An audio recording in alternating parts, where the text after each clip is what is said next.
ในยุคปัจจุบันนี้พระใดก็รู้ว่าภาษาอังกฤษเป็นภาษาที่สำคัญในการสื่อสารและเป็นกุญแจแห่งความสำเร็จทางด้านเวียกงานและชีวิตพวกเราทุกคนจึงต้องได้เรียนแล้วเรียนอีกเรียนตั้งแต่น้อยจนใหญ่แต่ส่วนหลายก็จะมักพบพ่ออุปสรรคและปัญหาโลกแตกแบบที่ว่า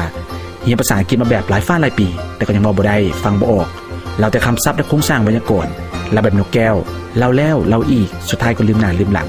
เพื่อนๆหลายคนอาจจะเคยเป็นทุกครั้งจะเว้าต้องคิดเป็นประโยคภาษาลาวก่อนแล้วก็มาแปลเป็นประโยคภาษาอังกฤษจังจะเว้าได้ประโยคนึงฟังต่างประเทศเว้ามาบัดใดมึนตึ๊บแปะด้านเพราะฟังเสียงสำเนียงบ่เข้าใจเพื่อนๆเคยเป็นแบบนี้บ่มีความใฝ่ฝันอยากเรียนภาษาอังกฤษเก่งๆนำโมเพื่อจะได้มีโอกาสดีๆเข้ามาในชีวิตแต่พันบ่มีเงินไขจ้างเรียนบ่แพงๆเพื่อนๆเคยเป็นแบบนี้บ่อยากเรียนแต่บ่มีเวลาเรียน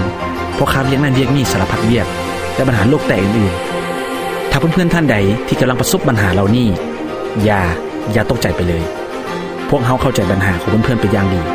ข้าวดีก็คือปัญหาโลกแตกเหล่านี้สามารถแก้ไขให้หายขาดได้แล้วเพื่อนๆพวกเขาอยากให้เพื่อนๆได้ฟังคำแนะนำต่อไปนี้อย่างตั้งใจ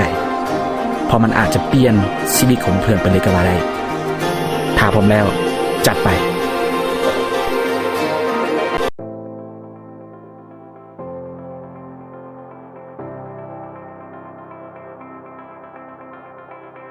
The key point about the Effortless English system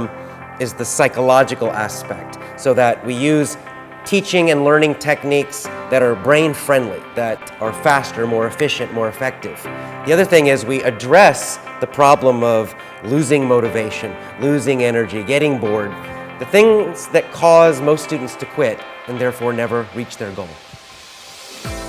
What happens with a lot of students is that their speech is so slow and difficult because what's happening, they hear English, translate it into their language, understand the meaning, think of a response in their own language, translate it back to English, and then speak. But you can never sound like a native, you can never sound fully fluent if you're doing this all the time.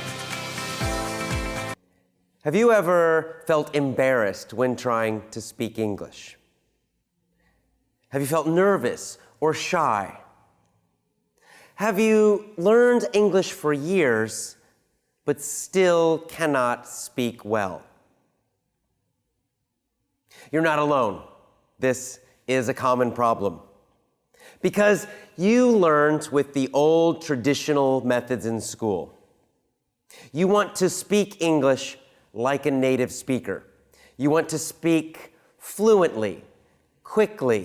and automatically. You want to feel relaxed and confident every time you speak English. My Power English course is designed to help you speak English like a native speaker.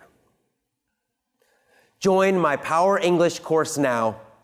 and learn to speak English powerfully. ศูนย์เรียนภาษาต่างประเทศด้วยตนเองขอนำเสนอสุดยอด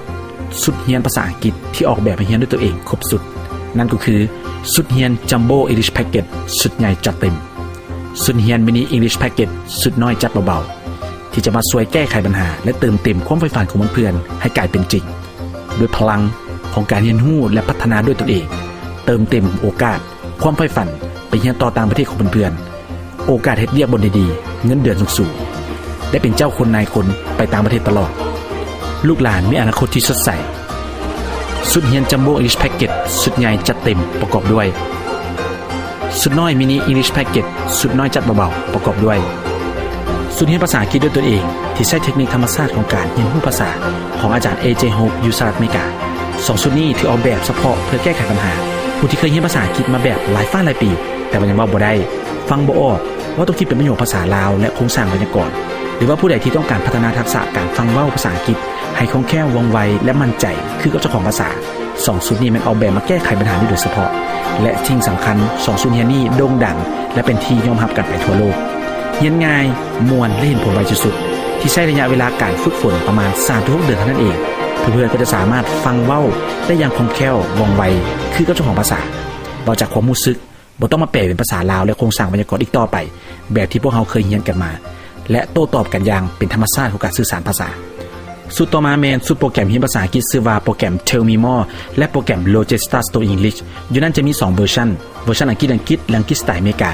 ทั้ง3โปรแกรมนี้ถูกสร้างโดยบริษัทชั้นนำของอเมริกาและอังกฤษที่ออกแบบคล้ายๆคือกับเพื่อนๆเรียนภาษาอังกฤษตามโรงเรียนนำปื้มนำสอบแบบที่เคยเรียนกันมาแต่สิ่งที่แตกต่างก็คือซูเฮียนี่ถือออกแบบให้คือกับโรงเรียนสอนภาษาอังกฤษชั้นนำของโลกจะมีครบทุกอย่างฟังเว้าเขียนอ่านตั้งแต่ขั้นเริ่มต้นถึงขั้นชำนาญครบสุดโดยการใช้เทคโนโลยีการเรียนการสอนแบบใหม่ล่าสุดของโลก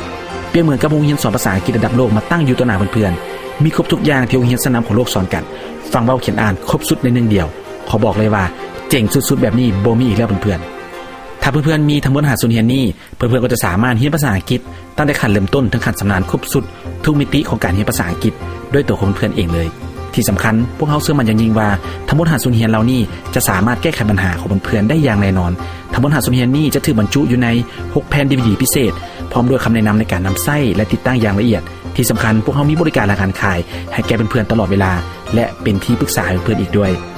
ส่วนราคาสำหรับชุด Jumbo English Package ชุดใหญ่จัดเต็มราคาโปรโมชั่นลดเหลือเพียง 199 กีบเท่านั้นเอง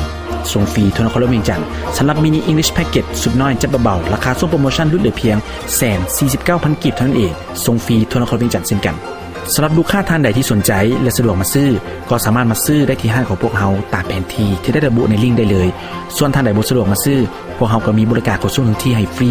ในขอบเขตนครหลวงเวียงจันทร์เพียงทางระบุชื่อเบอร์โทรเวลาและสถานที่ที่ท่านสะดวกแล้วทีมงานของพวกเราจะติดต่อหาและจะส่งให้ท่านทันทีสำหรับลูกค้าต่างแขวงที่สนใจพวกเราก็มีบริการขนส่งคือกัน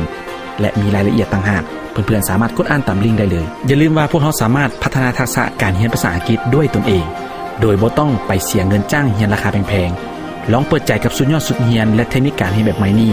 แล้วเพื่อนๆจะได้ในสิ่งที่เพื่อนๆคู่ควรเพราะความสำเร็จบ่ได้เกิดขึ้นโดยบังเอิญจงลงมือเฮ็ดตั้งแต่วันนี้แล้วเพื่อนๆจะรอท่าอย่างอีก